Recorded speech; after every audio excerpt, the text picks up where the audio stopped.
ได้ไปหาเพราะว่าอยากงานที่ทำบ่ได้ใจดำยังคิดนำตัวน้องคือเก่า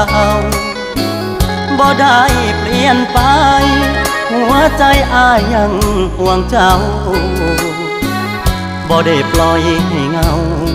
เสาร์อาทิตย์ติดงานโอที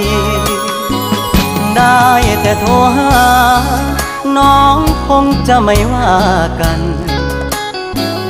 บอกเคยเปลี่ยนพันสัญญาหากมันคนดีบ่ได้กักมีกิ๊ก